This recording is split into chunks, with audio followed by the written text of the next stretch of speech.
गौरांग गौरांग गौरांग गौरांग गौरांग गौरांग। भगवते वासुदेवाय ओम नमो भगवते वासुदेवाय ओम नमो भगवते वासुदेवाय। कृष्णाय वासुदेवाय देवकी नंदनाय च नंदगोपकुमाराय गोविन्दाय नमो नमः। हे कृष्णा करुणा सिंधु दीनबंधु जगत्पते गोपेश गोपीकान्ता श्री राधा कान्ता नमस्तुते। तप्तकाञ्चनं गौरांगी श्री राधे वृन्दावनेश्वरी वृषभानुसुते देवी प्रणमामि हरिप्रिया। जय श्री कृष्ण चैतन्य प्रभु नित्यानंद श्री अद्वैत गदाधर श्रीवासादि गौर भक्तवृंद। हरे कृष्णा कृष्ण कृष्ण हरे हरे हरे राम राम राम हरे हरे। नारायणं नमस्कृत्य नरं चैव नरोत्तमं देवीं सरस्वतीं व्यासं ततो जयमुदीरयः। नश्वरायेषु भद्रेषु नित्यं भागवत सेवया भगवतीर्गमं श्लोके भक्तिर्भवतीनेष्टकी। वाञ्छाकल्पतरुभ्यश्च कृपा सिन्धुभ्येव च पतितानां पावनेभ्यो वैष्णवेभ्यो नमो नमः। नमो विष्णुपदाय कृष्णपृष्ठाय भूतले श्रीमते मधुसूदनाय बापूजी नमामि। नमस्ते मधुसूदनाय भक्तिपादप्रियाय ते दुर्लभ कृष्ण भक्ति मति सलकार। सब बोलिए हरे कृष्ण कृष्ण कृष्ण हरे हरे हरे राम राम राम हरे हरे। गुरु महाराज की असीम कृपा से इस हरि नाम और हरि कथा के उत्सव में आज हम चौथे दिन में प्रवेश कर चुके हैं।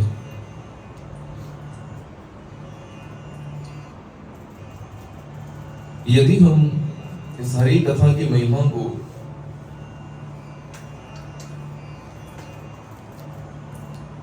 समझ लें, जिस दिन हरि कथा की इंपोर्टेंस हमें पता चल जाए,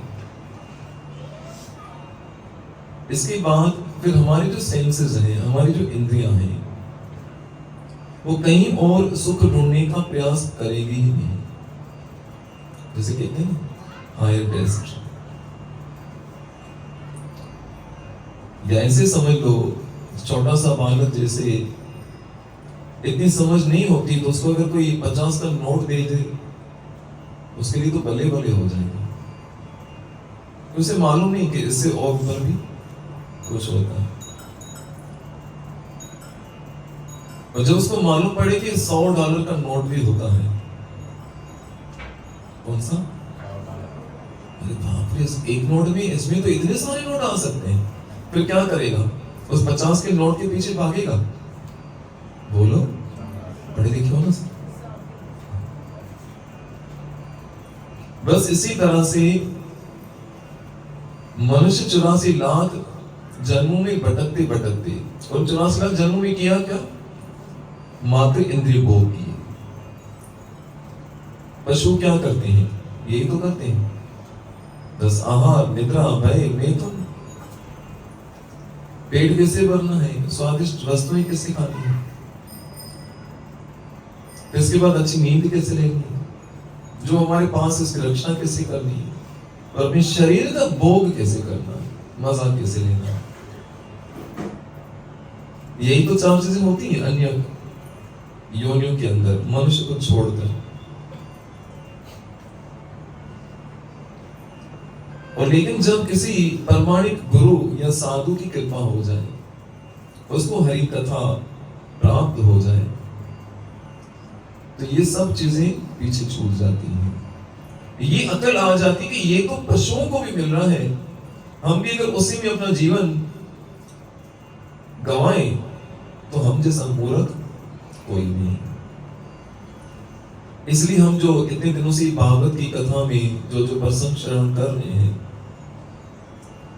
आप देखेंगे बड़े बड़े महान जो राजा हुए, उन्होंने भगवान से वर स्वरूप में क्या मांगा और हम क्या मांगते हैं। लेकिन हम जो अपनी बुद्धि से मांगते हैं ना, मांगने के बाद फिर पछताते हैं।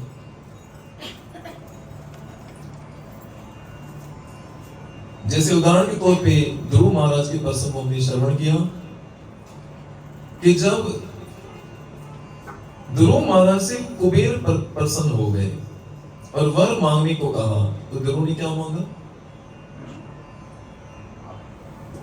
कि मुझे बस यही वरदान दीजिए कि ये ठाकुर जी की स्मृति सदैव बनी रहे, साधु संग मिलता है।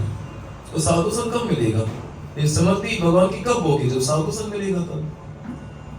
तो ध्रुव महाराज ने देखो भगवान से वर स्वरूप क्या मांगा? क्या उसके पास कोई ऐश्वर्य की कमी थी? कोई कमी नहीं थी। इसके बाद भी ठाकुर जी से क्या मांगा? कुबेर जी से क्या मांगा? अगर वरदान देना चाहते हैं बस इतनी कृपा कीजिए, मेरी स्मृति में सदैव ठाकुर जी बने रहे।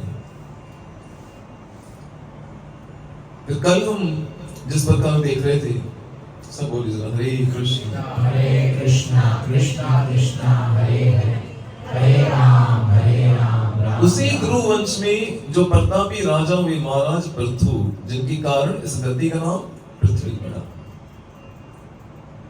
महाराज पृथु के यज्ञों से प्रसन्न होकर जब साक्षात ठाकुर जी ने दर्शन दिए, ठाकुर जी ने वर मांगने को कहा, तो ये हमारे पृथु ने भी क्या वर मांगा कि आप अगर मुझे देना चाहते हैं, ऐसा विचित्र कोई वरदान तो कोई एक ही मांग सकता है कि अगर देना चाहते हो मुझे 1000 काम दे दो। क्या दे दो? क्योंकि मैं हर कान से आपकी अलग अलग कथा का रसास्वादन करना चाहता हूं। ये होती कथा के अंदर एक ललक, किसी को लग गई तो इसके बाद फिर और कुछ भी नहीं चाहिए। क्योंकि जिसके जीवन में हरि कथा नहीं ना, उसके जीवन में विवेक नहीं होता, विवेक सोया होता है। तो जीवन जीना कैसे है? इसलिए तो संत तुलसीदास जी को कहना पड़ा, बिन सत्संग विवेक न होई। जब तक सत्संग, सत्संग का अर्थ क्या? अच्छे लोगों का संग, अनुभवी लोगों का संग, साधु पुरुषों का संग। बिन सत्संग विवेक न होई। और जब तक सत्संग नहीं मिलती, विवेक जागृत नहीं होता ना, तो मनुष्य कुत्ते बिल्लियों से भी अधिक जीवन लड़ने बढ़ने में और भोगों में नष्ट कर देता है। और ये कब मिलती है सत्संग? राम कृपा बिन सुलभ न सोई। ये जब तक ठाकुर जी की कृपा न हो तब तक ये अच्छा संग नहीं मिलता। इसलिए तो गुरु ग्रंथ साहिब जी महाराज में गुरु नानक साहब जी कहते हैं, सही संत मिलाइयां जिन रिठियां बुद्धियां नाम चितावे, कि ऐसे साधु पुरुषों का संग में दे दो कि जिनको देखने मात्र से, जिनको दर्शन करने मात्र से ठाकुर जी की स्मृति बन जाए। अगर ऐसा ना होता तो ये भगवान श्री राम जब अपनी लीला को समाप्त करके इस तरह से जा रहे थे, सब लोग विमान में बैठे लेकिन हनुमान जी नहीं दिख रहे थे। पूछा हनुमान जी कहाँ हैं, जरा उनको बुलाइए। देखा तो हनुमान जी को राम भजन में पूरे हैं, श्री राम जय जय राम, श्री राम जय राम। भगवान श्री राम ने हनुमान जी को बुलावा भेजा। हनुमान से कहा कि सब लोग मेरे साथ मेरे लोक में चल रहे हैं, साकेत लोक में। आप हनुमान जी ने कहा प्रभु चलो तो सही, पर क्या आपके उस साकेत लोक में क्या ये राम कथा सुनने को मिलेगी? भगवान ने कहा नहीं, वहां मैं रहूंगा, पर मेरी कथा तो इन धरती वासियों के लिए छोड़ के जा रहा हूं। हनुमान जी ने कहा फिर प्रभु आप चलिए, जब तक आपकी कथा चलती रहेगी पूरी होगी फिर मैं आ जाऊंगा खुद ही। रामचरितर सुनने को रसिया।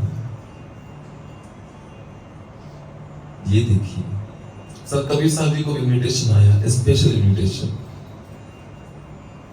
कि चलो आपका समय हो चुका है धरती पर, आप भगवान के वैकुंठ के लिए एलिजिबल हो गए हो, आप चलिए। परंतु सर कबीर साहब इन्विटेशन देखा और देखते पढ़कर क्या हुआ, रोने लगे। सारे साधु संगी जो कहने लगे अरे आपको कोई जेल में डालने के लिए इन्विटेशन नहीं आया, कि नरक में डालने के लिए नहीं आया जो आप रो रहे हो, ये तो आपके लिए भगवान से राम ने स्पेशल इन्विटेशन भेजा है कि आप आइए मेरे लोक में। राम परवाना भेजिया भांज कबीरा रोए। अरे भगवान ने तुम्हें इन्विटेशन भेजा है और तुम रो रहे हो? हाँ क्यों, क्या करूं तेरे वैकुंठ को जहां हरि कथा ना हुई। इसी के संत न होते तो जल मरता संसार। ये हरि कथा है जो इस समस्याओं और विपदाओं के बीच में हमें एक आनंद का अनुभव कराती है। और इससे बड़ा सर्टिफिकेट और कौन दे सकता है गोपियों से बढ़कर। तव कथा अमृतम तप्त जीवनम श्रवण मंगलम। गोपियों से श्रेष्ठ और कौन सर्टिफिकेट दे सकता है कि आपकी कथा अमृत के समान है, जो आपके वियोग ने हमें तो मार दिया था, मृत्यु कर दिया था, लेकिन आपकी कथा अमृत समान है, उस कथा के कारण हम जीवित हैं। और सर्टिफिकेट चाहिए? स्वयं कृष्ण कहते हैं गीता में, इससे अधिक न मुझे कोई प्यारा है न कोई हो सकता है। कौन? जो इस भागवत वाणी को सुनता है और दूसरों को सुनाता है। जरा विचार तो कीजिए, हमारा कितना बड़ा सौभाग्य है कि जैसे जैसे कलयुग बढ़ता जा रहा है ऐसे ऐसे हरि कथा और साधु संग भी बढ़ता जा रहा है। जैसे कोविड के टाइम पे जैसे जैसे कोविड बढ़ रहा था ना, तो ऐसे टेस्ट भी बहुत ज्यादा बढ़ाए जा रहे थे। इमरजेंसी है, गवर्नमेंट को लगा कि सबको बहुत जरूरत है। ऐसे ठाकुर जी भी कृपालु है, उनका नाम ही क्या है? करुणा सागर, कृपा सिंधु। वो देखते हैं कलयुग बढ़ रहा है तो फटाफट कथा भी बढ़ाओ, तो सारे अपने पार्षदों को धरती पे भेज दो। अब सारे भगवान पार्षदों को नीचे भी अकेले बैठ के क्या करेंगे? ठाकुर जी को कहना पड़ा, न हम तिष्ठामि वैकुंठे। सबको भी अकेला क्या करूं? न हम तिष्ठामि वैकुंठे हृदय न योगी नाम। उस समय वैकुंठ में भी नहीं रह पाता हूं, योगियों के हृदय में नहीं रह पाता हूं। कब? यत्र गायन्ति मद भक्ताम तत्र तिष्ठामि नारद। कि जब मेरे भक्त मिलकर मेरे नाम का कीर्तन करते हैं, हरि कथा करते हैं, मैं अपने गमलों को छोड़कर भी यहाँ आ जाता हूँ। जैसे आप लोग हमें समय चाहते तो कहीं बहुत अच्छे से मनोरंजन के समय पर गोविंदा पे जाइए, क्या एक से एक पढ़कर विषय होती है। हर डिश का सुगंध का अलग ही टेस्ट। एक नाक में वाव, दूसरे नहीं, इससे बढ़कर ये, इससे बढ़कर ये टेस्ट, ये टेस्ट। कहीं पानी पूरी, कहीं पाव भाजी, क्या क्या नाम लगाओ, वो नाम भी अद्भुत। कौन सा वड़ा? जम्बू वड़ा,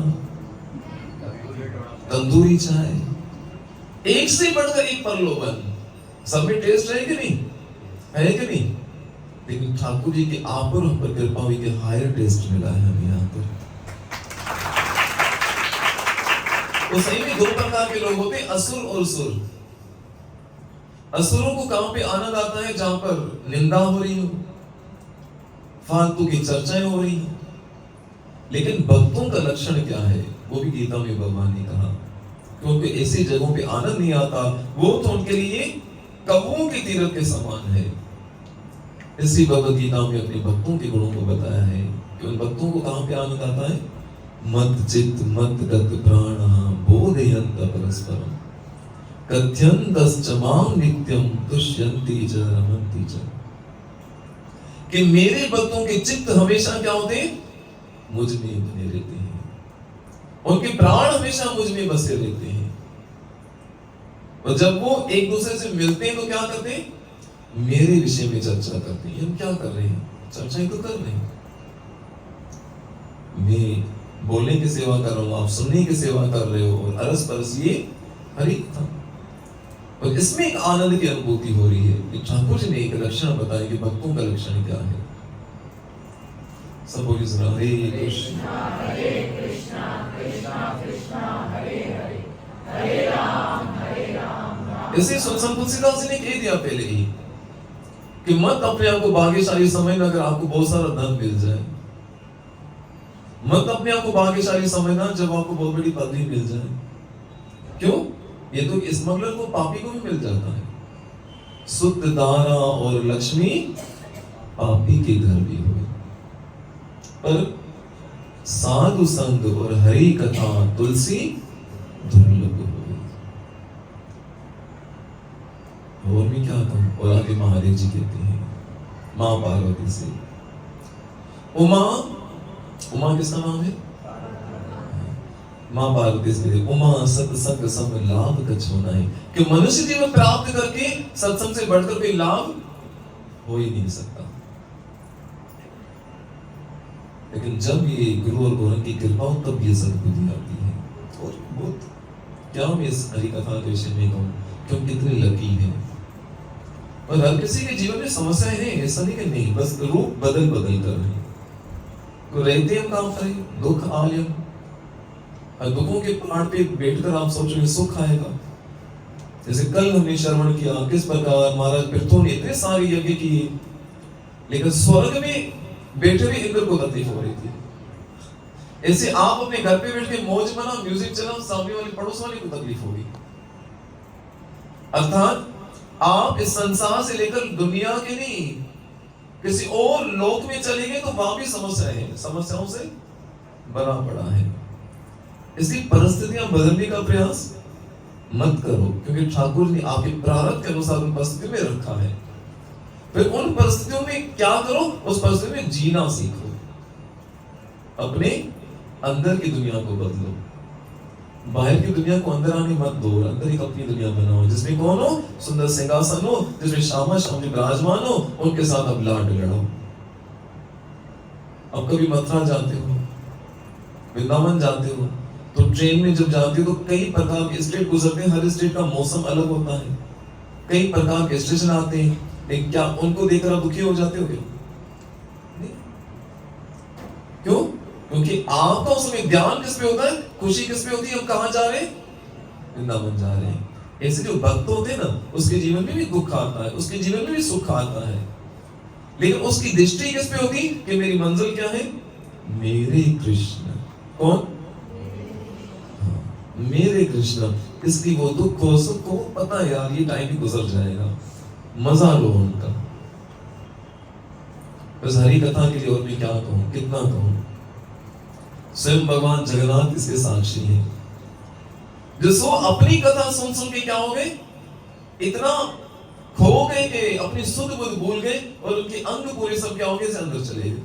अब जो जगन्नाथ जी का हम स्वरूप करते हैं, देखते हैं।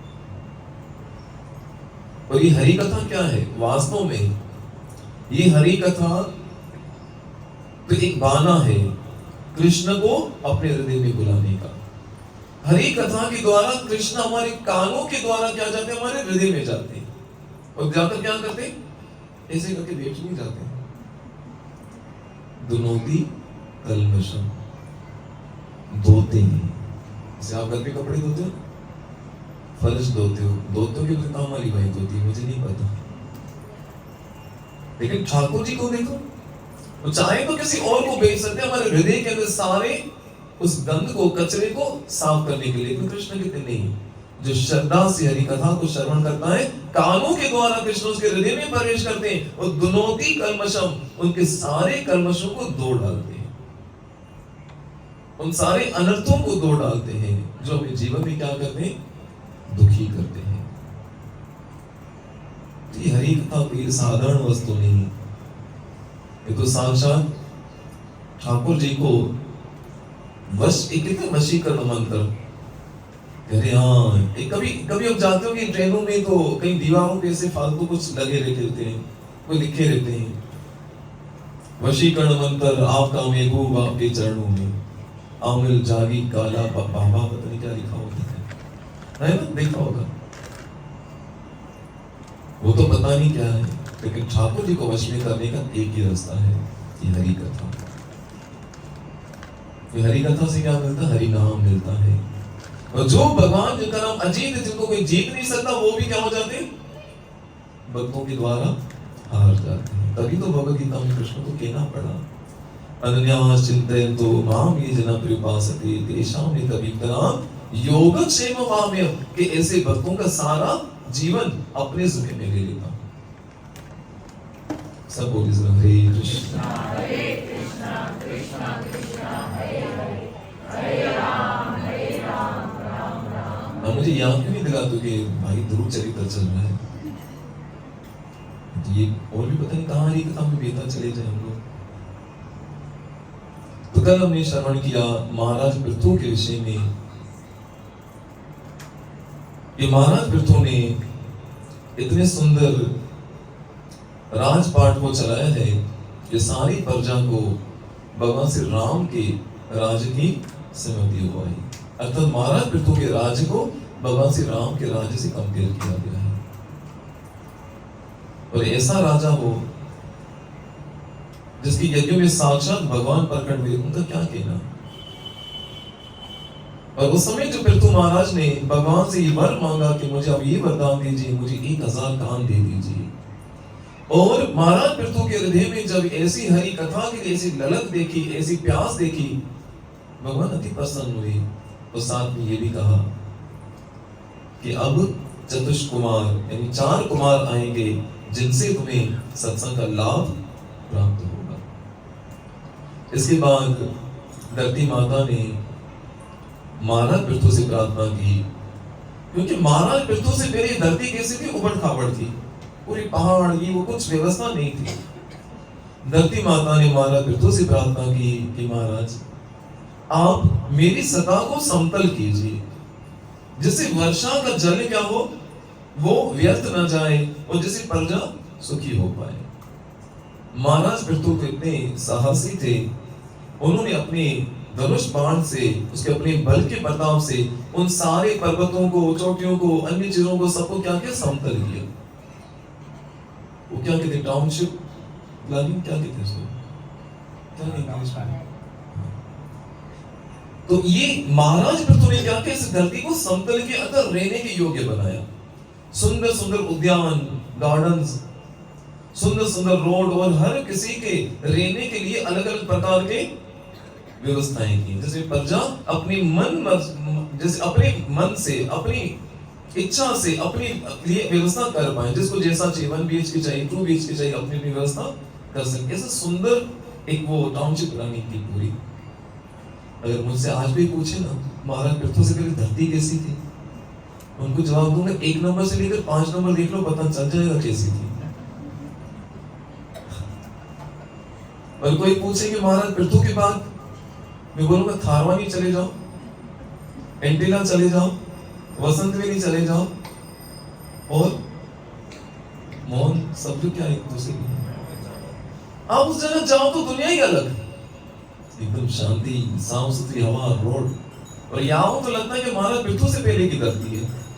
बुलाना पड़ेगा किसी को इसको समतल करने के लिए। ना कोई ट्रैफिक, ना कुछ। गए हो तो कभी कभी ठाकुर जी के पास सत्संग के लिए जाना पड़ता है। मैं उनसे पूछता हूँ, भाई ये किसी उल्लासनगर का टुकड़ा है कि हम किसी विमान से किसी दूसरे देश में आ गए? प्रभु उल्लासनगर में। सब बोलिए हरे कृष्णा कृष्णा कृष्णा हरे हरे, हरे राम राम। तो महाराज पृथु ने पूरा धरती को समतल किया और सबके लिए बहुत सुंदर व्यवस्था की है। और ये 7 जो द्वीप हैं, उन 7 द्वीपों पे महाराज पृथु का शासन था। ये तो बाद में ये टुकड़े हुए, ये तो इलावर्त, अजनावर्ष, ये सब इस हमारे इस धरती के नाम थे। पूरा अखंड एक छत्र राजा हुआ करता था। 7 द्वीपों पे कौन थे? शासन महाराज पृथु का था। और ऐसा उनका शासन के 7 द्वीपों में कि प्रजा भी सुखी और गति माता भी समय पर इतने सारी संपदाएं देती थी कि किसी प्रकार की कोई कमी नहीं थी। राजा भी सुखी और प्रजा भी सुखी। इसके आगे चलकर महाराज पृथु ने जब भगवान से ये सत्योपदेश प्राप्त किया तो अपनी प्रजा को भी क्या करते, उपदेश देते थे। और प्रजा भी महाराज पृथु से इतना प्रसन्न थे कि प्रजा राजा से कहती कि महाराज आपका राज इतना अद्भुत है, हमें तो ऐसे लगता है कि साक्षात हम भगवान के संरक्षण में जी रहे हैं। और सही में जिस प्रकार प्रहलाद महाराज ने अपने पिता का उद्धार किया, ऐसे ही महाराज पृथु से कहने लगे कि आपने अपने पापी पिता राजा वेन के उस सारे शासन को समाप्त करके अद्भुत रचना कर दी है। और महाराज पृथु अपनी प्रजा को मनुष्य जीवन कैसे सफल करना चाहिए उसका उपदेश देते थे। जैसे आज के दौर में आते हैं मन की बात, कौन करता है? हाँ, बस आज की भाषा में ले लो, मन की बात। वो महाराज पृथु ये देखो राजा अगर वो साधक हो ना तो प्रेरणा भी किससे लेता है? तो ये पढ़ रहा था मैंने कहा ये तो देखो, ये तो महाराज पृथु ने प्रजा को उपदेश दे रही है। आज के दौर में इसको कहेंगे तो क्या, मन की बात, जो प्रजा के साथ, यानी राजा और प्रजा के दोनों में बहुत अच्छा तालमेल होना चाहिए। इस प्रकार महाराज पृथु अपनी प्रजा को बहुत सुंदर उपदेश दे रहे थे। इस तरह उपदेश देते थे क्या हुआ कि उस समय पर उस सभा के अंदर आकाश मार्ग से चारों कुमारों का प्रकट हुआ।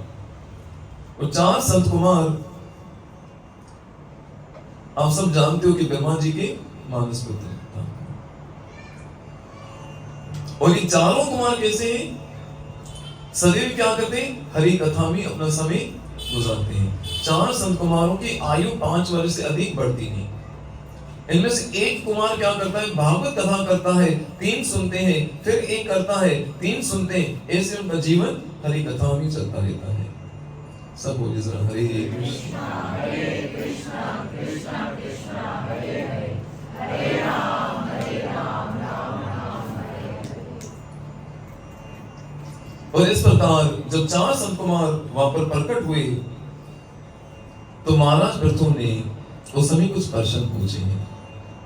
सबसे पहले तो 4 कुमारों का स्वागत किया। थोड़ा सा पढ़ लेते हैं, बहुत सुंदर उपदेश है।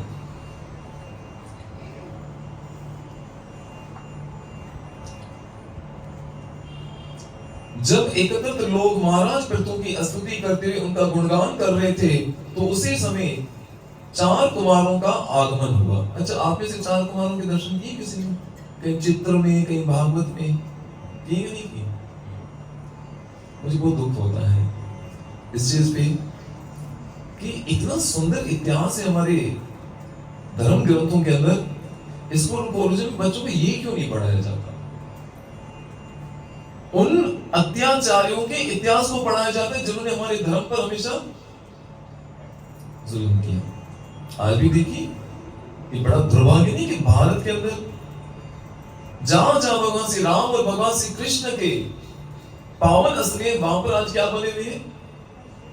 उन धर्म के विरोधियों का कब्जा है और उनसे अपनी धरती लेने के लिए केस लड़ने पड़ रहे हैं। तो शुक्र है कि गवर्नमेंट बहुत अच्छी है और ठाकुर जी का उनको और शक्ति मिली। मथुरा काशी अभी बाकी है, अयोध्या अभी भी सुंदर एक राम राज्य, महाराज पृथु के राज्य को उससे कंपेयर किया है। तो इनका इतिहास क्यों नहीं पढ़ाया जाता बच्चों को कि ये देखो हमारे सनातन धर्म में ऐसे ऐसे, यानी कि ये ध्रुव महाराज, महाराज पृथु, कितने सुंदर सुंदर आख्यान है। इनको सुनने से हमारे जीवन चरित्र, एक हमारे जीवन का निर्माण होता है चरित्र का। और वो पढ़ के आप देखो कॉलेज में जाके बच्चा जो सुधरा हुआ जाता है वो भी बिगड़ के निकलता है। अरे ऐसे चरित्र सुनाओ ताकि वो निकले तो लगे कोई संत है, कोई महात्मा। यहाँ से जो निकलता है हीरो हीरोइन बन के निकलते हैं और पूरे समाज में अशांति। कितना अद्भुत चरित्र है कि ध्रुव महाराज को सुनो, प्रहलाद महाराज को सुनो। ध्रुव को सुनने से दृढ़ संकल्प आता है, जीवन में कुछ करने के लिए परिशिक्षण मिलता है। प्रहलाद के चरित्र को सुनते तो एक विश्वास जागृत होता है। और इतनी हायर क्वालिफिकेशन होने के बाद, डिग्री होने के बाद भी बच्चों के अंदर वो दृढ़ संकल्प नहीं, ठाकुर जी के ऊपर विश्वास नहीं। क्या उनका भविष्य होगा? अगर भविष्य सुधारना है तो हरि कथा से और इस इतिहास को पढ़ने से। अगर आज भी हमारी बेटियों को झांसी की रानी लक्ष्मीबाई, माँ एलिया, अरे इनका चरित्र सुनाया जाए तो देखना, क्योंकि जैसा संग ऐसा रंग, वो उसमें वीरता आएगी, उसमें पवित्रता आएगी। और ये सब पढ़ने से क्या होगा? कुछ समझ नहीं आता मुझे। ऐसे जिन परंपराओं को हमसे छीना गया, उन परंपराओं को बनाए रखना ही हमारा कर्तव्य है। जैसे हर घर में अगर कोई रामचरितमानस अपने बच्चों को पढ़ाए, हर घर में भागवत पढ़ी जाए, महाभारत पढ़ी जाए, मैं तो कहता हूँ कि बच्चों को टेंशन नहीं होगी कि अरे ये पढ़ाई करेंगे, इनकी नौकरी कब होगी, इनका क्या होगा। इस चक्कर में अपने जीवन का पूरा रस ही इन्होंने खो दिया है। सब बोली जरा हरे कृष्णा कृष्णा कृष्णा हरे हरे, हरे राम राम राम। और इनका जब ये इतिहास पढ़ते तो मालूम पड़ता है कि कैसे किसी का आदर सत्कार किया जाता है। क्या हमारी सुंदर एक प्रणाली है। अब सुनिए जरा, 4 कुमार जब वहां पर आए तो उस समय महाराज पृथु ने किस प्रकार का स्वागत किया है। उसी समय चतुर कुमारों का आगमन हुआ। ये चारों सूर्य के समान प्रकाशमान थे। उन महान ऋषियों का स्वागत एवं सत्कार करने को उत्कंठित महाराज पृथु अपने मंत्रियों से तुरंत हाथ जोड़कर खड़े हो गए। दूर से देखा 4 कुमारों को आते तो उनके समान में खड़े हो गए। हाँ, तो ये संत महात्मा साइड से गुजरे तो अकल नहीं कि क्या करना चाहिए। और उसी जगह कोई लफंडर, कोई कौन से आपके कॉलेज में आए थे सिंगर अभी? डीजे चेतस और क्या 2-3 नाम बंटा है, नाम भी पता नहीं कैसे भूत प्रेत होने लगते हैं। इनको देखे तो मुंह में अरे वाह, हमने तो आज किसको देखा, उसी मास पता नहीं क्या है ये। उनको देखते ही ऐसे लगता है बस आज तो हमें बहुत कोई तीर मार लिया। सेल्फी खिंचाएं प्लीज। उनको देखिएगा हमारा जीवन सुधरेगा क्या। और यहाँ देखिए इस महात्माओं का कैसे सत्कार होता है, ये हमें सिखाया जा रहा है कि जैसे ही चतुर कुमार आए तो उनका स्वागत करने के लिए खड़े हो गए। उनकी पूजी पृथु अपने मंत्रों से तुरंत हाथ जोड़कर खड़े हो गए। उनकी पूजा स्वीकार करने के पश्चात चारों कुमार स्वर्ण सिंहासन पर विराजमान हो गए। इसके बाद चारों कुमारों ने सोने का सिंहासन रखा गया, उस पर विराजमान हुए। इस दृश्य को देखकर ऐसा प्रतीत हो रहा था मानो यज्ञ कुंड से देखती हुई अग्नि हो।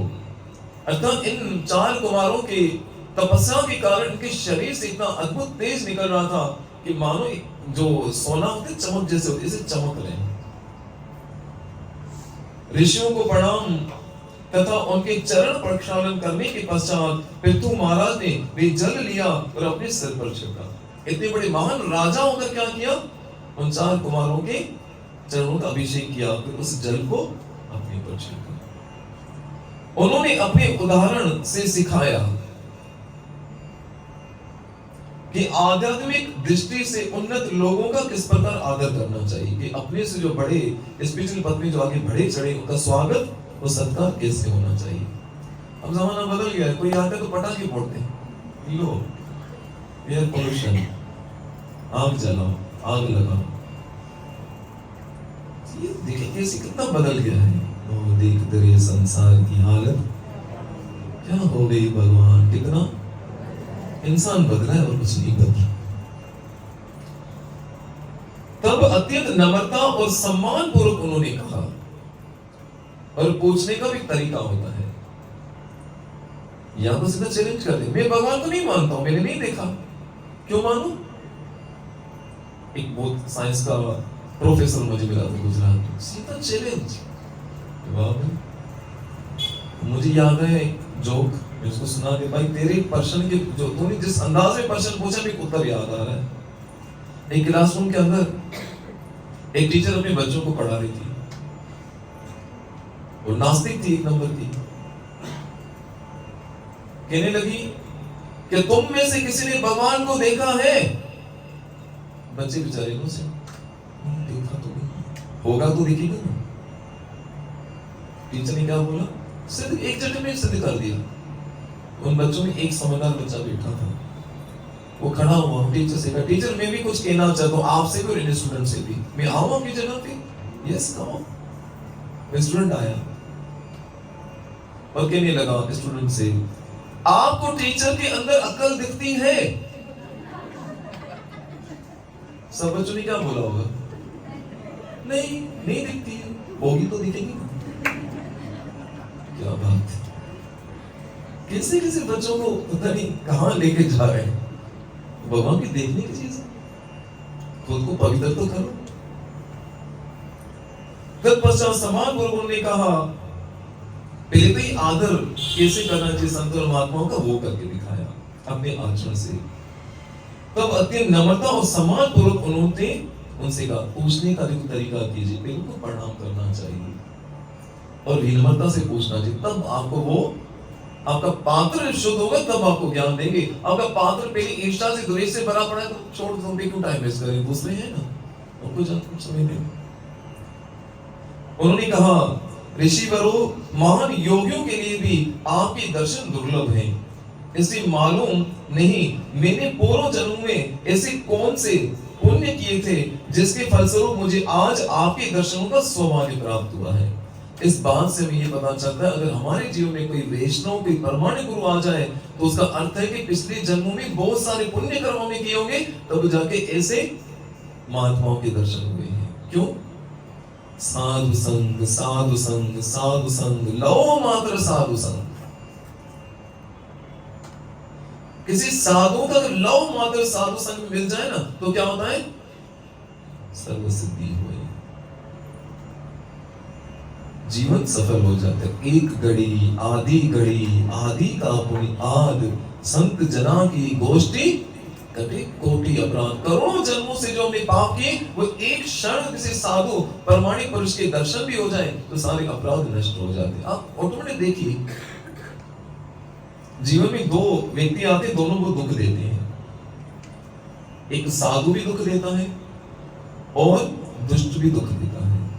कब? साधु जब बिछड़ता है तब दुखी करता है और दुष्ट जब मिलता है तब दुखी करता है। और आप देखिए, किसी महापुरुष के निकट जाओ तो आपके हृदय में क्या एक अलग प्रकार का आराम मिल जाता है, और दुष्ट पुरुष को दूर से देखने से क्या लगता है, अंदर एक भय का संचार होता है। तो एक अगर घड़ी भी किसी साधु पुरुष का संग मिल जाए, समझो पिछले जन्मों के सारे पुण्य कर्म हमारे उदय हो चुके हैं। या ये पृथु महाराज कह रहे हैं, पृथु महाराज जिन्होंने पूरी दुनिया को एक मैनेजमेंट दी, पूरा अच्छा रहने का ढंग सिखाया, कितने हायर क्वालिफाइड हो गए।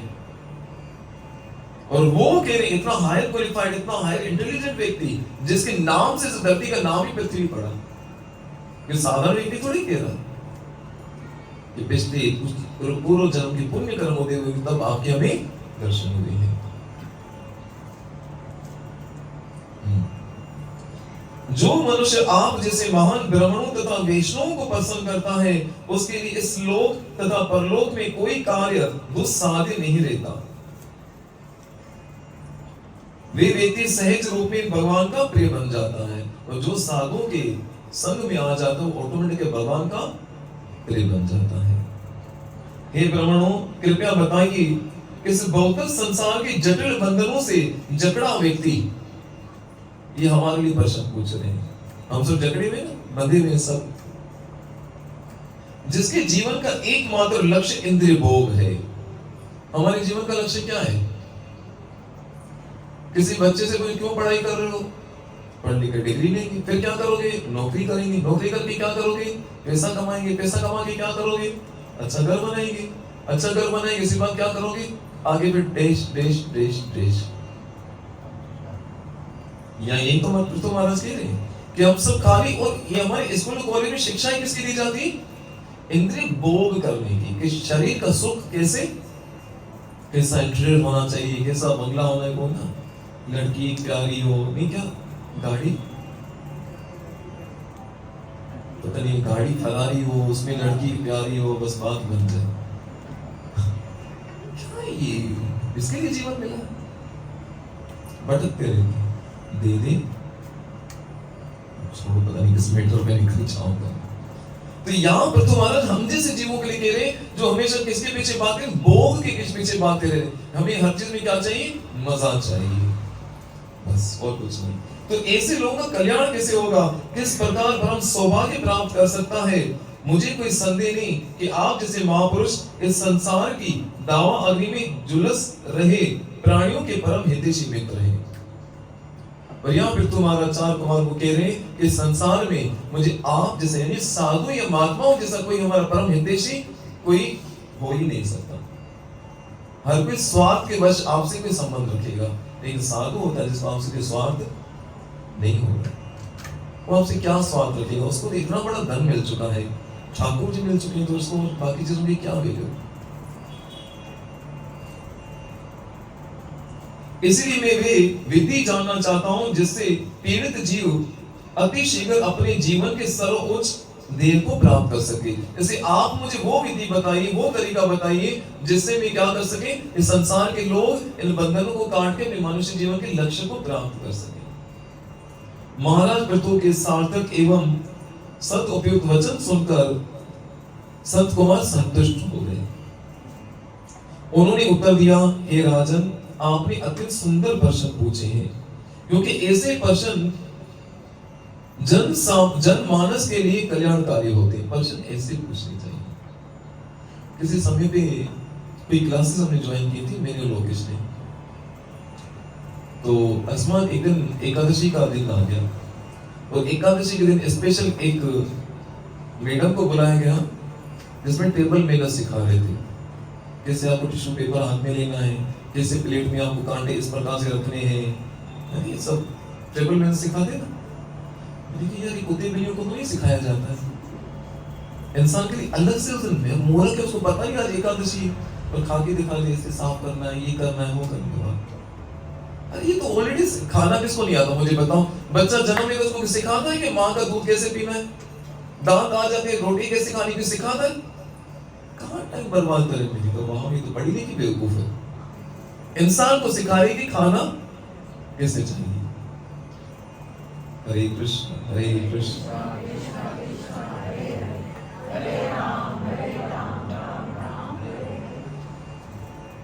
तो बहुत सुंदर यहाँ पर उपदेश दे रहे हैं। मैं शॉर्टकट में इसको आगे पढ़ूं, ये तो बहुत अद्भुत है। इसको उपदेश को पढ़िए कि चार कुमारों ने जो उनको एड्रेस किया, फिर तो महाराज वो कितना हमारे जीवन के लिए मार्गदर्शक होगा।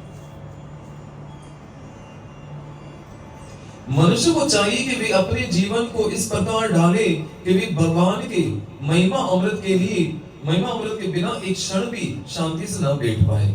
यहाँ चार कुमार कह रहे हैं, यदि आप इन बंधनों से छूटना चाहते हैं, इस इच्छाओं की अग्नि से बचना चाहते हैं, तो फिर आप अपने जीवन को ऐसा कुछ बनाओ कि एक क्षण भी अब हरि कथा के बिना ना रह सको।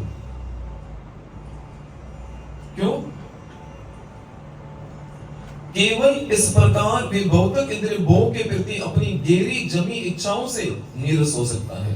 कि जब वो हरि कथा में साधु संग करेगा, तब इन इच्छाओं से क्या हो सकता है, मुक्त हो सकता है। वो सही कहूं, हमेशा में बापूजी भी समझाते हैं कि लोग आज अपने दुख से इतना दुखी नहीं जितना दूसरे के सुख से दुखी है, क्योंकि इच्छाएं बहुत बड़ी हैं और उन इच्छाओं को पूरा करने के लिए मनुष्य इतना दौड़ता है कि अपने मंजिल से, अपने घर से दूर चला जाता है। ईर्ष्या में, द्वेष में, कंपटीशन में, इन इच्छाओं में। आप देखिए, जब भी कोई नया ये आईफोन वालों के नया जो लॉन्च कर रहे हैं, फिर देखो क्या हालत होती है। अरे भाई, आईफोन 13 आ गया, प्रो मैक्स आ गया, जीवन पूरा हो जाएगा, लेकिन वो बेवकूफ बनाते हैं। बड़ी बड़ी ऐसे एडवर्टाइजिंग देंगे, ये करेंगे, वो करेंगे, ये हो गया, इसमें वो हो गया। लगता है कि अलादीन का चिराग मिल गया इनको। आईफोन रगड़े के हमारी सारी समस्याएं लिया, तो पता चला इसके साथ तो 100 जनरेट और है। मैं इसके लिए तो और भी वो चार्जर अलग लेना है, इसके लिए ये अलग लेना है, इसके और भगवान ना करे बीच में कोई गड़बड़ हो गई तो फिर कंपनी वापस नहीं ले, तो फिर 1 लाख रुपया मेरा। यानी जानबूझ के मुसीबत हम क्या करते हैं, और इच्छाओं के ऊपर इच्छा। ऐसा नहीं कि इच्छा समाप्त हो, वो इच्छाएं और बढ़ती जाती। तो यहाँ पर 4 कुमार कह रहे हैं कि इच्छाओं की अग्नि को अगर समाप्त करना है, जो हमारे दुख का कारण है, तो उसके लिए मात्र क्या है? हरि कथा। सब बोलिए सर, हरे कृष्णा कृष्णा कृष्णा हरे हरे, हरे राम राम राम हरे। तो उनको ऐसा जीवन बनाना चाहिए जिससे क्या मिले? हमें साधु संग मिले हर समय।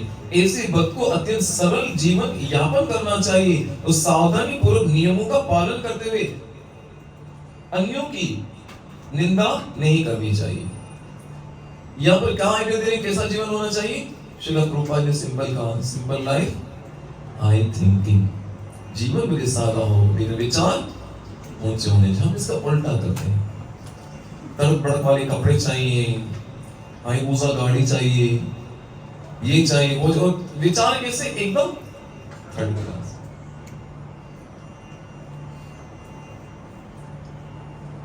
जो इन लोगों का संग त्याग, और उसे उन लोगों का संग त्याग देना चाहिए जो केवल धन कमाने।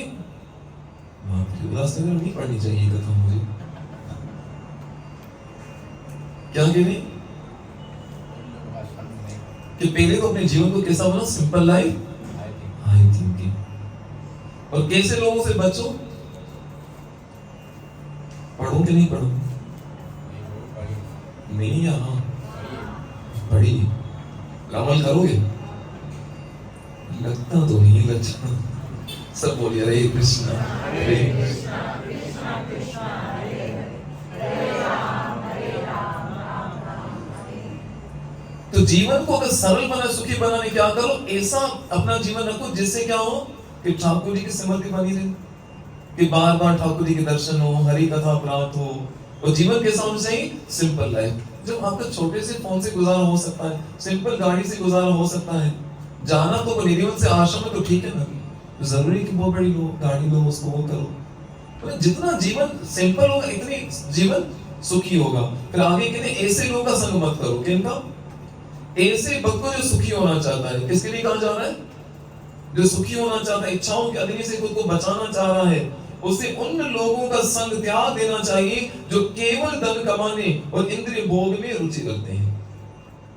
केवल, जिनके जीवन का लक्ष्य क्या है? बस कैसे कमाओ कमाओ कमाओ कमाओ, और कमाने के अंदर अपनी हेल्थ को भी गवाओ, अपने अच्छे रिश्तों को भी गवाओ। अच्छा, पहले के जमाने में क्या होता था? लोग बड़े समझदार होते थे। सबसे पहले सबसे टॉप प्रायोरिटी किसको देते थे? जीवन को, कि आपके शरीर में सांसें हैं, आप जीवित हो। पहले किसको ये वैल्यू होती थी कि जिंदा है, बहुत बड़ी बात है। सेकंड फिर टॉप प्रायोरिटी किसको देते थे? अपनी हेल्थ को, कि मेरा स्वास्थ्य अच्छा होना चाहिए। फिर तीसरे नंबर पे, या तो इधर आके बेचना, तीसरा संबंधों को, कि परिवार में क्या हो, स्नेह भावना बनी रहे। और चौथे नंबर पे किसको वैल्यू देते थे? पैसे। अब क्या है? उल्टा हो गया है। जिसको लास्ट में प्रायोरिटी देनी चाहिए उसको पहले करते हैं, धन। और उस धन के लिए क्या करते हैं? जीवन तक अपना दांव पे लगा देते हैं। चमड़ी जाए पर धमड़ी न जाए, है ना ये बात? अभी उल्टा हो गया है। पहले किसको प्रायोरिटी देते थे? कि प्राण है, इसके बाद स्वास्थ्य, इसके बाद अपने संबंधों को, रिश्तों को, इसके बाद बिल्कुल फोर्थ नंबर पे धन को। अब उल्टा हो गया है। पहले किसको वैल्यू देते? धन को। और उस धन के चक्कर में अपने जीवन को दांव पे लगा देते, अपनी हेल्थ को दांव में लगा देते। आप देखिए सुबह सुबह लोग बेचारे जो ट्रेनों में धक्के खाते हैं, उनकी हालत क्या होती है? अपनी मर्जी से तो 1 नंबर 2 नंबर भी नहीं जा सकते, सांस भी अपनी मर्जी से नहीं जा सकते। अगर आपको कोई चैलेंज करे ना कि मैं नहीं मानता हूं कि भगवान की मर्जी से पत्ता भी नहीं हिल सकता, कोई चैलेंज करे, उसको खड़ा कर दो दादर स्टेशन पे सुपर फास्ट ट्रेन में, तो उसकी मर्जी चलती है। कब चढ़ेगा कब उतरेगा उसको पता ही नहीं है। मैं तो चढ़ना ही नहीं चाह रहा था, मैं उतरना ही नहीं चाह रहा था। वो विश्वास हो जाएगा भगवान की मर्जी के बिना पत्ता तो क्या मैं भी नहीं हिल सकता। ये आप प्रैक्टिकल करके देख, विश्वास हो जाएगा। दादर पे यहाँ फ्री, वेस्टर्न लाइन में चले जाओ, हार्बर लाइन वहां फ्री, कोई आपकी मर्जी नहीं चलेगी। खड़े हो जाओ, उठा के चढ़ा दी जाओगे। उतरना नहीं है, उठा के फेंक दिए जाओगे। चैलेंज करो भगवान को। सब बोलिए जरा हरे कृष्णा कृष्णा कृष्णा हरे हरे, हरे राम भाई 4 कुमारों का हाई डोज है, अच्छा लगे तो मैं पढ़ूं, नहीं तो फिर समाप्त करो। तो पहले क्रेडिट किसको देते थे? हम जिंदा हैं। फिर इसके बाद किसको देते थे? स्वास्थ्य अच्छा है। तीसरा अपने संबंधों को। चौथा फिर अपने धन को। और अब उल्टा हो गया, धन को क्रेडिट ज्यादा देते, उसके चक्कर में अपनी जान तक गंवाने को तैयार हो जाते हैं। फिर इसके बाद किसको वैल्यू देते? इस पैसे के चक्कर में पहले तो जान दांव पे लगाते हैं, इसके बाद अपने स्वास्थ्य को भी, हेल्थ को भी दांव पे लगा देते हैं। उससे बड़े से बड़ी विडंबना इस 4 दिन की जिंदगी में अपने रिश्तों को भी दांव पे लगा देते हैं। किसके लिए? इस पैसे के लिए। भाई भाई का दुश्मन। ये उल्टा हो गया है। इसलिए मनुष्य आज सुखी नहीं हो। याद है ये इतनी आइडियलिक शिक्षाएं दी जा रही है, सुखी रहने के लिए बताया जा रहा है। याद रखना, धन आपको फैसिलिटीज दे सकता है, साधन दे सकता है, सुख नहीं दे सकता, ये गारंटी है। जैसे सुख जो होता है वो मेलों का मोहताज नहीं होता। अगर सुखी होना है ना, तो इन चीजों को पहले धन्यवाद दो कृष्ण को। प्रभु आपने मनुष्य जीवन दिया, जिंदा तो है, थैंक यू कृष्णा। आपने हमें अच्छी तरह से सांस लेने के लिए इतनी स्वादिष्ट सुंदर इस साफ सुथरी हवा दी, अन्न दिया, जल दिया, धन्यवाद आपका। अच्छा हमें स्वास्थ्य दिया। भगवान न करे किसी का स्वास्थ्य बिगड़ जाए ना, बहुत सारा पैसा उसके सामने लगा तो ढेर लगा के, क्या उसको सुख देगा? वो कुछ सुख नहीं देगा। पहले जीवन, इसके बाद स्वास्थ्य, इसके बाद संबंध। वो 4 दिन की जिंदगी है, वो 4 दिन की जिंदगी में हम किस किस से शत्रुता लें, किस किस से पंगे लें। जीवन तो ऐसे निकलता जा रहा है। कभी किसने जीवन को भी पकड़ना चाहे तो पकड़ सकता है, कभी। इसी बात में बहुत अच्छी बात है, ये दिल पे लिख लिया तो। इस तरह से जिंदगी को आसान कर दिया। क्या? इस तरह से जिंदगी को आसान कर दिया। किसी से माफी मांग ली और किसी को माफ कर दिया। तुम भी खुश और मैं भी खुश। ये 4 संत कुमार कह रहे हैं जीवन को सुखी बनाने के लिए। सब बोलिए हरे कृष्णा कृष्णा कृष्णा हरे हरे, हरे राम। तो उन लोगों से दूर रहना चाहिए जो मात्र शरीर के सुख के लिए जीते और मात्र उनका लक्ष्य क्या है? धन कमाना। क्योंकि जब किसी व्यक्ति का मन और इंद्रियां भोग कामना से, भौतिक वस्तुओं से आकर्षित हो जाती हैं, तो उसका मन अशांत और व्याकुल हो जाता है। क्योंकि आप ऐसे विषयों का संग करोगे ना, तो आपके मन में भी ऐसी इच्छा होगी, ये मेरे पास होना चाहिए, इसके पास अगर ये चीज तो मेरे पास ये गाड़ी होनी चाहिए। फिर आप लोन लोगे, लोन चुकाते चुकाते जिंदगी पूरी उसमें बर्बाद। और बड़ी बड़ी इच्छाओं के अंदर, वैसे सफर में सामान जितना कम हो ना, इतना अच्छा है। तो उससे क्या होता है? मन अशांत और व्याकुल हो जाता है। परिणाम स्वरूप उसकी वास्तविक चेतना आच्छादित होकर उसी प्रकार नष्ट हो जाती है, जिस प्रकार किसी सरोवर के तट पर उगी हुई लंबी घास धीरे धीरे उस सरोवर को, पानी को चूस लेती है। और ये जो अनवांटेड जो डिजायर्स हैं, वो क्या करती हैं? वो धीरे धीरे हमारे असली सुख को क्या करती? गंवा देती है। जैसे किसी सरोवर के तट पे लंबी लंबी घास हो ना, तो घास के अंदर सरोवर के पानी को चूस चूस के उसको सोख देती है। ऐसी बड़ी बड़ी जो इच्छाएं क्या करती? हमारे जीवन को एकदम नीरस बना देती है। इससे भक्ति पाजी के मंत्र याद रख लो। Thank you Krishna for now as it is, कि भगवान आज आपने जो दिया, अभी जो दिया, इसके लिए धन्यवाद। कल के लिए भी देखा जाएगा ना, अभी है उसका तो मजा लो। और मनुष्य हमेशा क्या करता है? पास्ट के लिए क्या करता है? पछताता रहता है। क्या करता है? पास्ट के लिए पछताता रहता है। अरे यार, ये मंदाकिनी में ना फ्लैट लिया होता ना, अच्छा था। डबल डिफरेंट हो गया यार।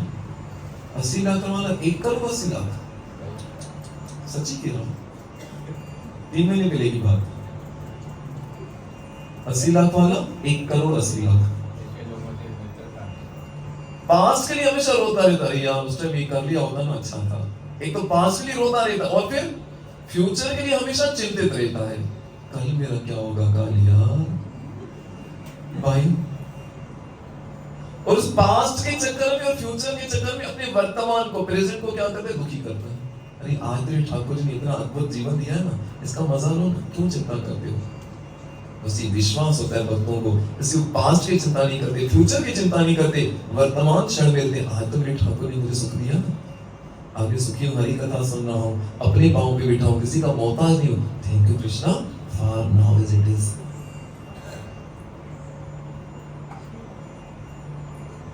सब बोलिए हरे कृष्णा कृष्णा कृष्णा हरे हरे, हरे राम राम राम हरे हरे। इसी यहाँ पर कह रहे हैं, हमारे सच्चे स्वार्थ के मार्ग में सबसे कठिन बाधा है ऐसे लोगों का संग। ऐसे जितना हम अच्छे साधुओं का संग करते हैं, ऐसे हमारे जीवन से क्या होती है, एक अशांति, अनलिमिटेड जो डिजायर्स है वो सब नष्ट हो जाती है और जीवन सुखी हो जाता है।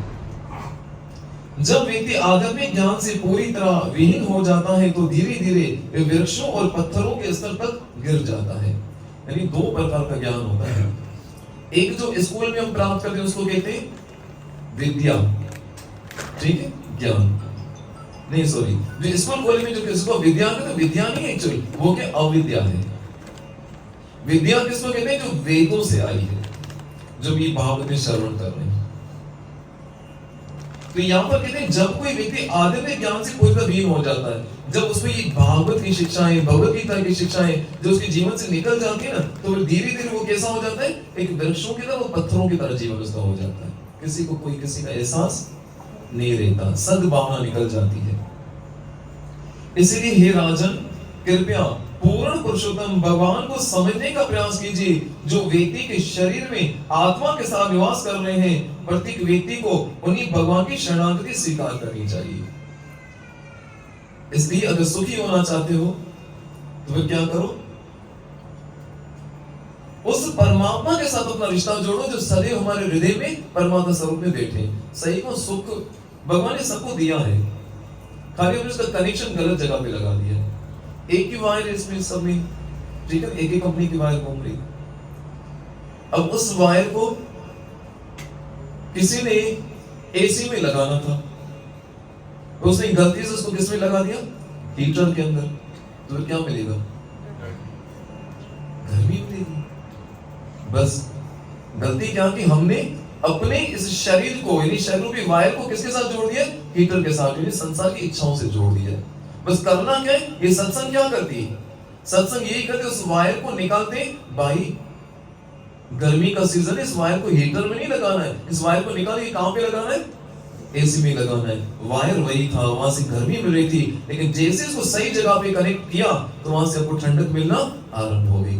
ऐसे संसार के पीछे सुखों में भागते तो हमेशा हमें क्या मिलता है, पीड़ा ही मिलती है, चिंता ही मिलती है। लेकिन जैसे ही एक साधु एक अच्छे इलेक्ट्रिशियन की तरह उस वायर को निकाल के ठाकुर जी के साथ जोड़ देता है, फिर जीवन क्या हो जाता है, आनंदम बुद्धि वर्धनम प्रतिपदम गुण आस्वादनम। हर पग पे उसको एक आनंद की अनुभूति होती है। हरे कृष्ण कृष्ण कृष्ण हरे हरे, हरे राम राम राम हरे। दो चार लाइनें इसको पढ़ते हैं, आगे घर जाके पढ़िएगा। तो ये इतना अद्भुत संदेश है, अगर इसको मनन करोगे ना तो जीवन सुखी हो जाएगा। हम क्या करते हैं, कथा सुनते हैं और इस कान से निकाल देते हैं, लेकिन जब इसका मनन करोगे तो जीवन में प्रैक्टिकल उतारने से हमारे जीवन में बड़ा लाभ होगा। तो आगे कह रहे हैं, सब बोलिए जरा, हरे कृष्ण कृष्ण कृष्ण हरे हरे, हरे राम राम राम हरे। इस प्रकार ब्रह्मा जी के पुत्र संत कुमारों द्वारा ज्ञान के प्रकाश से आलोकित होकर महाराज पृथु ने कहा, हे ब्रह्मण देव, भगवान विष्णु ने मुझे पहले ही आपके आगमन की जानकारी दे दी थी। वो सुंदर उपदेश चार कुमारों ने दिया, जो जो बातें संक्षिप्त में श्रवण की उनको थोड़ा मनन करना। अब चार कुमार कह रहे हैं कि हमें पहले ही हमें पता था कि आप आने वाले हो, क्योंकि जब पृथु महाराज ने भगवान को प्रसन्न किया था, उनको दर्शन हुए थे, तो भगवान ने कहा था तुम्हें सत्संग की तरफ है तो चार कुमारों का तुम्हें दर्शन होगा और उससे तुम्हें क्या होगा, जीवन सफल बनाने का मार्ग मिलेगा। आज आप उसकी पुष्टि करने के लिए यहाँ पर उपस्थित हुए हैं, क्योंकि ये मेरा धर्म है कि मैं आपको कुछ भेंट दूं। कौन कह रहे? महाराज पृथु कह रहे हैं, जिसके कारण इस धरती का नाम क्या पड़ा? पृथ्वी। मैं आपको अपना जीवन, परिजन, राजमेल, धन, संपत्ति और यहाँ तक कि अपना संपूर्ण राज एवं राजकोष अर्पित करता हूं, कि मेरे पास जो कुछ भी है वो सब मैं आपको अर्पित करता हूं। मैंने ये सब अन्यों से प्राप्त किया है, कि मेरा नहीं था ये सब। मैंने सब किससे प्राप्त किया है? औरों से प्राप्त किया है।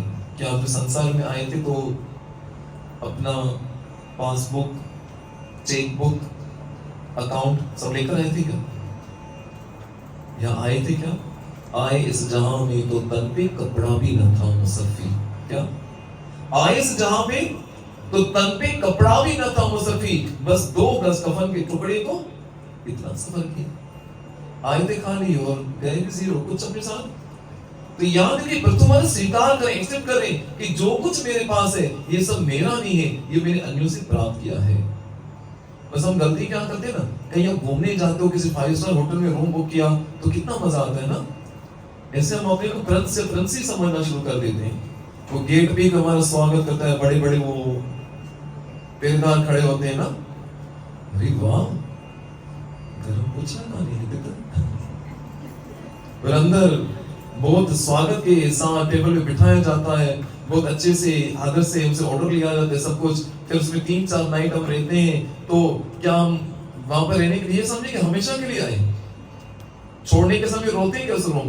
नहीं, बस संसार में यही गलती करते हैं। हम आए थे, हमारे पास कुछ नहीं था, लिया हमने प्रकृति से, लेकिन क्या है इसमें इतनी अटैचमेंट हो जाती, नहीं ये तो सब मेरा है, इसको छोड़ूंगा नहीं। हम ये स्वीकार नहीं करते। बस यहाँ पृथु महाराज ये एक्सेप्ट करें, हमें सीख मिल रही है कि संसार में जो भी मिला वो सब किसका है? पृथु महाराज कह रहे मेरा नहीं, हम तो ठाकुर जी के मुनीम हैं। ठाकुर जी ने हमें भजन भक्ति साधना करने के लिए, हमें सहायता करने के लिए सबको दिया है। लेकिन याद रखना इस लाइन को, इस सब बातों को एक लाइन में कहूं तो, संसार हमारे लिए है। क्या कह रहा हूं? संसार ये साधन या संसार हमारे लिए है, लेकिन हम संसार के लिए नहीं है, ये याद रखना। संसार में मिला, अब उस चक्कर में उसको भूल जाए जिसके लिए संसार मिला, ये तो बहुत बड़ी मूर्खता होगी। इसे संसार हमारे लिए है, उसका उपभोग करो, लेकिन किसके? ठाकुर जी की सेवा में। लेकिन उस संसार के चक्कर में उस संसार वाले को भूलना नहीं है। यहां पर तुम्हारा एक्सेप्ट करें कि जो कुछ मेरे पास है ये सब मेरा नहीं है, ये मैं आपको अर्पित करता हूं। तो ये कहते मैंने ये सब अन्यों से प्राप्त किया है, इसलिए इसे अपना कहकर देते हुए मुझे हिचकिचाहट हो रही है।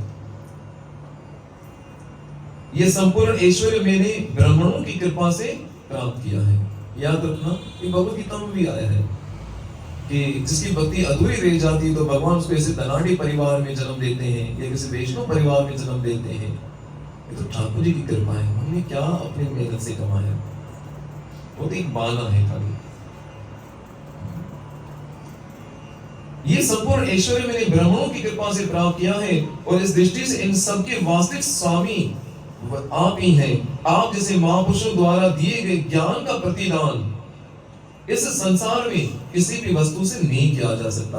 यहाँ पर पृथु महाराज कह रहे आप जो भी उपदेश दे रहे हो इसके बदले में कोई भी संसार की वस्तु बराबरी नहीं कर सकती। मैं तो मात्र एक विधि है, एक विधान है, उसको पूर्ण करने के लिए मैं आपको दे रहा हूँ। आप जैसे महापुरुषों द्वारा दिए गए ज्ञान का प्रतिदान इस संसार की किसी वस्तु से नहीं किया जा सकता, और इसलिए मैं आपसे निवेदन करता हूं कि आप स्वयं अपने सद्गुणों द्वारा ही संतुष्ट होइए। सब बोलिए जरा हरे कृष्णा कृष्णा कृष्णा हरे हरे, हरे राम राम हरे। इस प्रकार इन 4 कुमारों के सुंदर उपदेश को महाराज पृथु ने ग्रहण किया। कोई चटपटी बातें तो इसमें थी नहीं, लेकिन हमें जीवन जीने की एक वास्तविक कला सिखाती है। थोड़ा सा इनका, इसलिए कल भी कहा था, कथा जो मनोरंजन के लिए नहीं होती, मनोमंथन के लिए होती। अरे गए कथा में 10-12 भजन गाए, सब नाचे, 2-3 जोक सुने, आगे आज कथा बहुत अच्छी, लेकिन आपको क्या मिला? मनोरंजन के लिए नहीं, मनोमंथन के लिए हम आएंगे तो हमें कुछ प्राप्त होगा। लेकिन ये सोचा कथा में मजा लेने के लिए जाएंगे तो फिर क्या फायदा? और ये भागवत के अंदर चार कुमार ये इतने हायर यानी कि अथॉरिटी जो क्या करें पृथु महाराज को उपदेश दे रहे हैं, और पृथु महाराज कह रहे हैं कि धन्य हो गया कि भगवान से हमने प्रार्थना की कि मुझे 1000 कान दे दो, और ये प्रार्थना देखो भगवान ने ये चार कुमारों के द्वारा उनकी पूरी की। इसलिए ठाकुर जी सदैव प्रार्थना करनी चाहिए। क्या करो, भले कुछ दो न दो, बस साधुओं का संग मिले, और साधुओं के संग के द्वारा हमें क्या प्राप्त हो, हरि कथा मिले। क्योंकि बिना हरि कथा के मनुष्य क्या है, पशु से कम नहीं है। और याद रखना, और कथा को मैंने कल भी कहा था, कान से नहीं सुना जाता, कैसे सुना जाता है, ध्यान से सुना जाता है। क्यों ध्यान से सुना जाता है, पता है इसके पीछे लॉजिक क्या है, क्यों ध्यान से सुना जाता है? पहली बात तो कही कि कथा के माध्यम से कृष्ण हमारे हृदय में जाते हैं और हृदय से सारे कल्मशों को दूर डालते हैं। सावधान क्यों कहा गया है, क्योंकि कहते हैं कि जिस समय पर भगवान श्री राम ने कुंभकर्ण का वध किया ना, तो समय कुंभकर्ण की पत्नी, मुझसे बच्चों ने पूछा कुंभकर्ण ने विवाह किया था, आज जवाब दे रहा हूं। कभी ऐसे प्रश्न पूछते मेरा दिमाग घूम जाता है, लेकिन हर प्रश्न का उत्तर है आसासी के पास। तो कुंभकर्ण की पत्नी भगवान श्री राम के पास गई और कहा कि मेरी तो आपने शरण, मेरा आशा सब छीन लिया, अब मैं जाऊं तो कहां जाऊं? भगवान श्री राम ने कहा तुम चिंता मत करो, भविष्य में जितनी भी कथाएं होंगी ना, उन कथाओं में जाकर बैठ जाना। ऐसे जैसी हरि कथाओं में हम बैठते हैं ना, जैसे वक्ता जो आंखें बंद करके बोलता है ओम नमो भगवते वासुदेवाय, सामने वाले आंखें बंद करके पता नहीं कब समाधि लग जाती, वो बुढ़ा कभी जाके बैठ जाती। चल महाराज ने आंखें बंद की, तुम भी सो जाओ, और पता नहीं क्यों अनमोल समय हमारे कब हाथ से निकल गया। किसी बापू से प्रश्न पूछा, इसी बात के सबकी वाणी को विराम दो। बापू जी जब हम माला करते तो ऐसी मीठी मीठी नींद आती है ना कि पूछो ही नहीं। हरि कथा में बैठते तो लगता है कि बस बोरिया बिस्तर क्यों नहीं लेकर आए, ये तड़प होती। लेकिन जब मोबाइल पे बैठते हैं तो नींद आ रही होती वो भी उड़ जाती है, ऐसी समाधि लग जाती कि बस। ऐसा क्यों?